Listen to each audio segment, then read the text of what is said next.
Hello అండి. నేను ఉజ్జయిన్లో ఉన్నాను. నేను ఒక షార్ట్ అప్లోడ్ చేశాను కదా. నేను ఎక్కడికి వెళ్తున్నాను, మా ఇంట్లో వాళ్ళకి ఫస్ట్ టైం నేను ఎవరికి ఇన్ఫామ్ చేయకుండా వచ్చేసాను అనేసి నేను ఆ వీడియోలో చెప్పాను. బట్ నేను ఇక్కడ వచ్చిందైతే ఉజ్జయిన్ మహాకాళేశ్వర్ జ్యోతిర్లింగ దర్శనం కోసం అనేసి. అందరికీ హ్యాపీ శివరాత్రి. అస్సలు అనుకోలేదు ఉజ్జయిన్కి వస్తాను అనేసి, కానీ అది కూడా మహాశివరాత్రి రోజు. చాలా అంటే చాలా స్పెషల్గా అనిపిస్తుంది, చాలా బ్లెస్డ్గా కూడా అనిపిస్తుంది. ఎందుకంటే మహాశివరాత్రి రోజు ఆ మహాకాళేశ్వరుని దర్శించుకోవడం అనేది నార్మల్ విషయం కాదు. ఇంకా ఈ మహాకాళేశ్వర్కి రావాలి అనేది అయితే నేను ఒక రీల్ చూశానన్నమాట. అది చూసినప్పుడు చాలా ఏడుపు వచ్చేసింది నాకు. ఫస్ట్ చాలా అంటే నేను ఎట్లా అంటే అట్లా ఏడ్చేస్తున్నా. నాకు చాలా లో ఉన్నప్పుడు ఆ రీల్ వస్తే, బేటా ఆప్కో ఏ రీల్ ఆ గయా, ఇస్కా మతలబ్ మహాకాళి కా బులావా ఆ గయా హై అని అలా వచ్చేసరికి నాకు అస్సలు ఫుల్ ఏడుపు వస్తుంది. ఆ టైంకి నేను మా అక్క వాళ్ళ ఇంట్లో ఉండే. ఇంకా నైట్ నేను ఎట్ ఎనీ కాస్ట్ నేను మహాకాళేశ్వరునికి దర్శనం చేసుకోవాల్సిందే అని అనుకున్నాను. కానీ వేరే ప్యాకేజెస్ అవన్నీ చూస్తుంటే అవి అన్నీ నా బడ్జెట్లో లేవు. నేను జాబ్ కూడా మానేశాను. So it has to be minimalistic which can match to my budget. కాబట్టి నేను దానికి అకార్డింగ్గానే నేను ప్లాన్ చేయాలి. అండ్ అందులోనూ నిజాన్ని చెప్పాలంటే శివరాత్రి రోజు నేను వస్తాననేది నాకు అస్సలు ఐడియా లేదు. జనవరి నుంచి చూస్తున్నాను, ఏ టైం కదా, స్లీపర్ టికెట్ కావాలి, దానికి ఎప్పుడు అవైలబుల్ ఉంటుంది, అది కూడా నా ప్రైస్లో ఎలా ఉంటుంది అనేసి కొంచెం లేట్గా చేస్తూ ఉంటుంది కదా అని అలా అనుకొని నేను అన్నీ ఆలోచించి 13కి అయితే ఏమన్నా కానీ అన్నట్టు చేసేసిన. కానీ అస్సలు అప్పటికి నాకు అస్సలు ఐడియా లేదు 15th నేను ఇక్కడ దిగే టైంకి ఆ రోజు శివరాత్రి ఉంటుంది అనేసి. కానీ నేను ఇక్కడ అరైవల్ డేకి ఇక్కడ శివరాత్రి అనమాట. చాలా అంటే చాలా బాగా అనిపించింది. అస్సలు అనుకోలేదు శివరాత్రి రోజు నేను మహాకాళేశ్వరుని దర్శించుకుంటాను అనేసి. కానీ చాలా అంటే చాలా అసలు అక్కడ దర్శనానికి వెళ్తుంటే గూస్ బంప్స్ వస్తున్నాయి. అంత మహాకాళేశ్వరుని అరుస్తుంటే అక్కడ దర్శనం చేసుకునే టైంకి ఎంత దూరం నుంచి ఉంది. నార్మల్ డేస్లో వచ్చినప్పుడు ఇంత ఉండదు. కాకపోతే ఇది మహాశివరాత్రి కాబట్టి చాలా క్రౌడ్ ఉంది. కాకపోతే మనం గుడికి ఉన్న ఆవరణంలో ఎక్కువసేపు ఉండలేము అంతే. నార్మల్ డేస్లో వచ్చినప్పుడు గుడి ఆవరణాల్లో మనం ఉండొచ్చు. అట్లా మహాకాళేశ్వర్ కారిడార్కి కూడా మొత్తం బ్యారికేడ్లు వేసేసి మొత్తం ఇలా లైన్లు లాగా చేసినారనమాట. ఒక ఊరు నుంచి 2 ఊర్ల దాకా ఉన్నట్టు లైన్ అనమాట, అలా ఉంది. అయినా కూడా అసలు ఏం స్టెయిన్ అనిపించలేదు. వెళ్ళాము వచ్చాము అన్నట్టు అనిపించేస్తుంది. అండ్ భస్మారతి అనేది ఉంటుందన్నమాట. 4 to 6 o'clock ఎర్లీ మార్నింగ్ జరుగుతుంది. అది భస్మారతికి టికెట్స్ 3 months ముందే బుక్ చేసుకోవాలి. దానికంటే అలా చేసుకోకుండా మనం ఇక్కడ వచ్చి ట్రై చేసినా కూడా హోల్ నైట్ లైన్లో నించోవాలి. అయినా టికెట్స్ దొరుకుతాయా లేదా అనేది కన్ఫర్మ్ ఉండదు, ఎందుకంటే 100 tickets ఇస్తారంట. అండ్ ఆన్లైన్లో అయితే 3 months ముందు స్లాట్ బుక్ చేసుకోవాలి. భస్మారతి ఎలా చేస్తారంటే ఆవు పేడతోని వచ్చిన బూడిదని అండ్ నిన్న మనిషిని కాల్చిన చితి నుండి వచ్చిన బూడిద ఉంటుంది కదా, ఆ బూడిదతోని భస్మారతి అనేది ఉంటుందన్నమాట. 4 o'clock నుంచి 6 o'clock వరకు. చాలా అంటే చాలా బాగుంటుందంట. కానీ మనం నార్మల్గా అది వీడియో రూపంలో చూడడానికే అవుతుంది. టికెట్స్ కావాలి అని అంటే అవ్వదు. ఒకవేళ మనం అది భస్మారతిని అక్కడ ఉండి అటెండ్ చేయాలి వితౌట్ టికెట్ అని అంటే 50 rupees ఉంటుంది. అది జస్ట్ మనం స్క్రీన్ మీద చూడొచ్చు అనమాట. డైరెక్ట్గా అయితే చూడలేము. అంటే డైరెక్ట్గా అంటే కొంచెం దగ్గరికి వెళ్ళొచ్చు మనం భస్మారతి టికెట్ ఉంటే, అలా ఉంటుందన్నమాట. ఇప్పుడైతే ఉజ్జయిన్ మహాకాళేశ్వర్ దర్శనం చాలా బాగా అయిపోయింది. అండ్ ఇక్కడ నేను చుట్టుపక్కల ఉన్న గుళ్ళనే తిరుగుతున్నాను. ఇంకా అక్కడంతా మనం మన హైదరాబాద్లో లాగా ఇక్కడ ఏమీ ఉండదు. మనం దేవుడిని ముట్టుకోవచ్చు, అభిషేకం చేయొచ్చు, దగ్గరికి వెళ్ళి ఉండొచ్చు అనమాట. అసలు చాలా అంటే చాలా బ్లెస్డ్గా అనిపిస్తుంది. అంత దూరం వచ్చి ఆయన దర్శనం చేసుకోవాలి అనేది నిజంగా ఆయన నన్ను నిజంగా పిలవాలని పిలిచారేమో అన్నట్టు అనిపించింది. నిజంగా నార్మల్ విషయం కాదండి నాకు ఇది. ఇంకా లైఫ్లో చాలా అంటే చాలా వరస్ట్ థింగ్ గోయింగ్ ఆన్ అనమాట, విచ్ ఐ కాంట్ ఎక్స్ప్లెయిన్. కాకపోతే చాలా అంటే చాలా వరస్ట్గా ఉంది present time which is going on. నిజంగా ఎంత టఫ్ టైంకి నేను వచ్చేస్తాను. మనం నమ్మిన మనిషి నుంచి మనకి ఇంత హర్ట్ అనేది వస్తుంది అనేసి నేను ఎప్పుడు ఎక్స్ప్లెయిన్ చేయలేదన్నమాట. ఎందుకు ఇలా జరిగింది, ఎందుకు ఇలా జరిగింది, ఎందుకు మనం చాలా అనిపించింది. అంటే ఇఫ్ వాళ్ళు రాంగ్ అని అంటే ముందే తెలియజేయాల్సింది కదా అని అనిపించింది. ఇది చాలా లేట్ అయింది, కానీ maybe I'm hoping they has to realise. And ఇంకే రియలైజ్ అవుతారా ఏంటి అనేది నేను ఇంకేమీ అని నేను ఇక్కడ వచ్చిన తర్వాత కూడా ఏమీ కోరుకోలేదు. బట్ నార్మల్లీ మనకు అనిపిస్తుంది కదా, సో అలా చెప్తున్నాను అనమాట. నేను ఎప్పుడు శివుని దగ్గరికి వెళ్ళినప్పుడు నేను ఏది కోరుకోలేదు. Let him give whatever he wants, I'll go with that అన్నట్టు ఉంటాను నేను. చాలా అంటే చాలా హెవీ హార్ట్తో నేను ఇక్కడ వచ్చాను. కానీ ఆయన దర్శనం తర్వాత చాలా అంటే చాలా బ్లెస్డ్గా అనిపిస్తుంది. నేను వీడియో చేసేటప్పుడు నాకు ఎక్కువ ఏడుపు రాదు, కాకపోతే నాకు ఇప్పుడు ఏడుపు వచ్చేస్తుంది. నేను అస్సలు అనుకోలేదు, మా ఇంట్లో కూడా నేను చెప్పలేదు. మా అక్కకి మార్నింగ్ దర్శనానికి వెళ్తుంటే నేను కాల్ చేశాను అంతే. బట్ ఏ అమ్మాయికి ఇలాంటి టఫెస్ట్ సిచ్యువేషన్ రాకూడదని నా ఒపీనియన్. ఎందుకంటే no one should face this.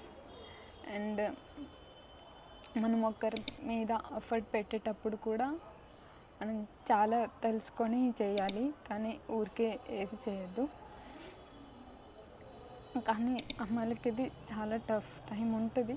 ఒకవేళ నేను ఆ సిచ్యువేషన్ మీకు ఎక్స్ప్లెయిన్ చేస్తే మీకు అర్థమయ్యేదేమో, కానీ నేను అది ఎక్స్ప్లెయిన్ చేయలేను.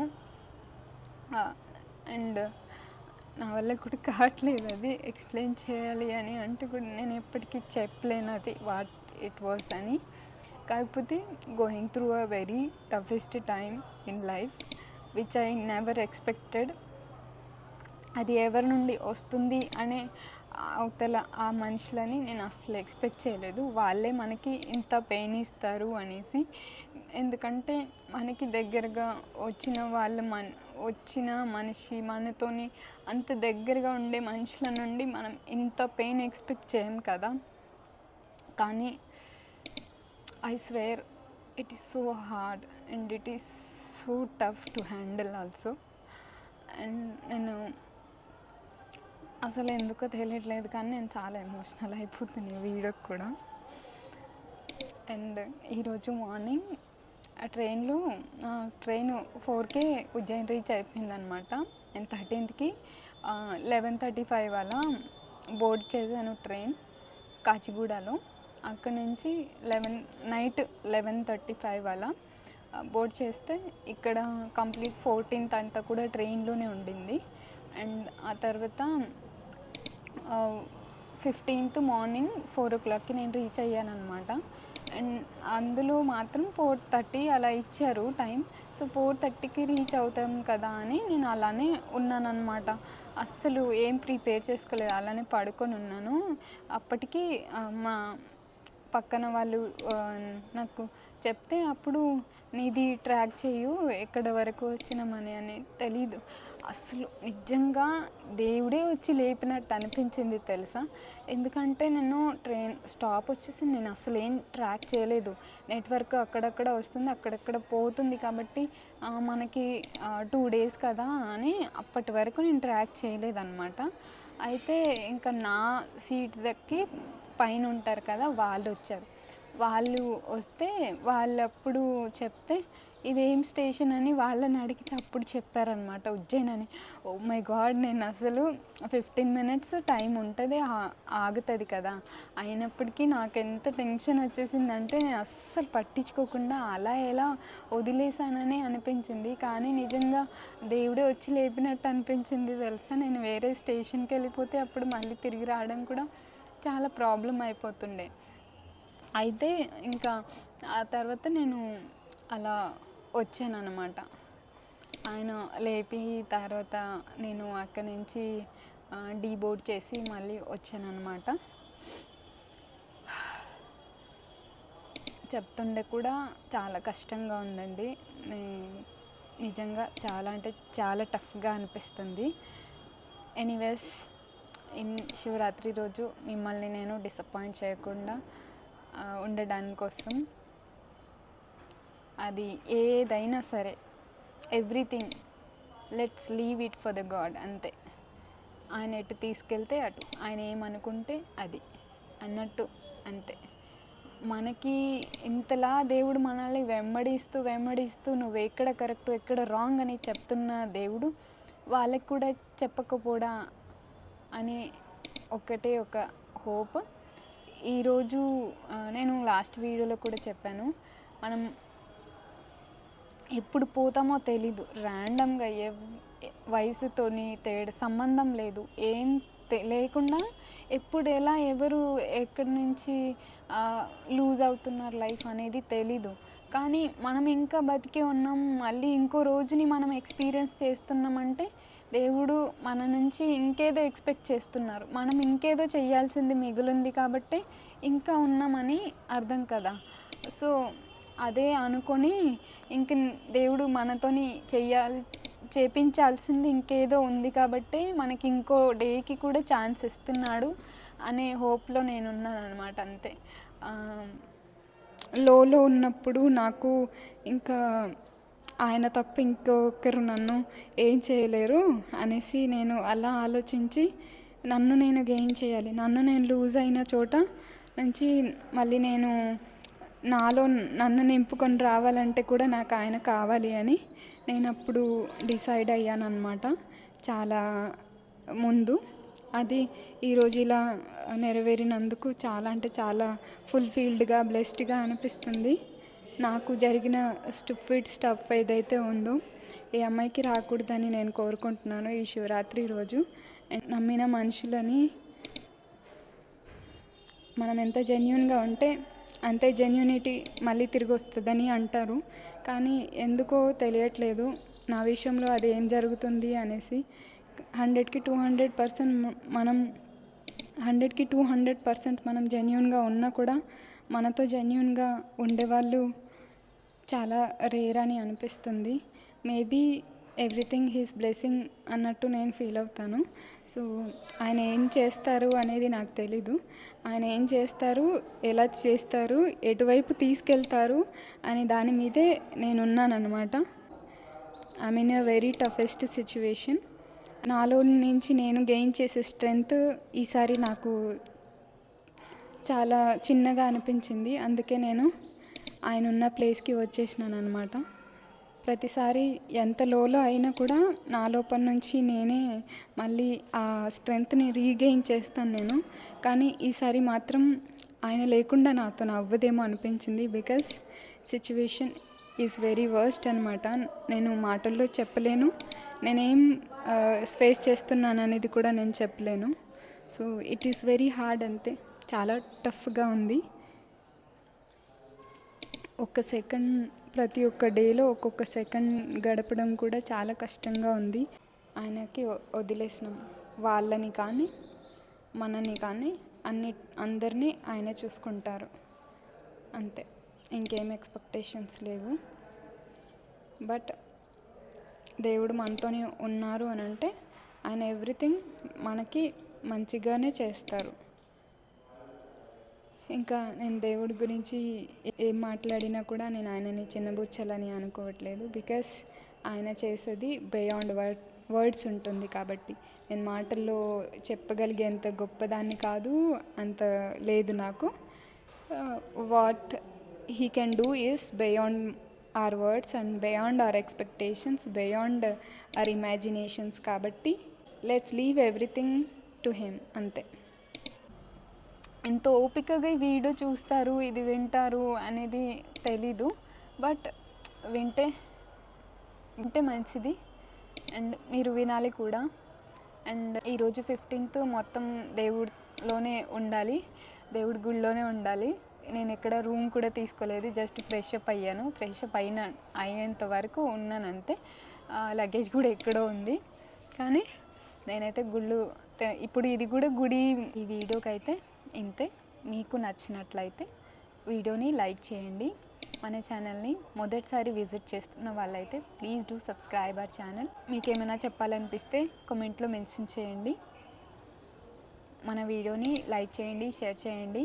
And Ujjain itinerary and budget ఇవన్నీ ప్లాన్ చేసుకోవడం ఎలా అనేది కూడా నేను సపరేట్ డీటెయిల్డ్ వీడియో చేస్తాను తప్పకుండా. బికాస్ మన మిడిల్ క్లాస్ ఫ్యామిలీస్కి మనకి తగ్గినట్టుగా ఉంటేనే మనం కొన్ని చూడగలుగుతాం. ఏవైనా మన ప్లాన్కి మన బడ్జెట్కి బియాండ్ ఉన్నాయంటే మనం ఇంకెక్కడ లేదు, పుట్టిన ఊళ్ళోనే పుట్టిన ఇంట్లోనే చచ్చిపోవాల్సి ఉంటుంది. కాబట్టి మనం ప్లాన్ చేసుకోవాలి, మనకి బడ్జెట్లో చేసుకోవాలి అని అంటే ఇట్ హ్యాస్ టు స్ప్రెడ్ కదా. సో నేను ఎలా చేసుకున్నాను అనేది అయితే నేను తప్పకుండా ఒక వీడియో చేస్తాను. అండ్ ఈ వీడియోకి అయితే ఇంతే. వీడియో నచ్చితే లైక్ చేయండి, షేర్ చేయండి, మన ఛానల్ని అయితే సబ్స్క్రైబ్ చేసుకోండి. Stay tune to Priya Kaluram. మళ్ళీ ఓంకారేశ్వర్ వీడియోతో కలుసుకుందాం. Stay tuned. Happy Shivratri to everyone. Bye.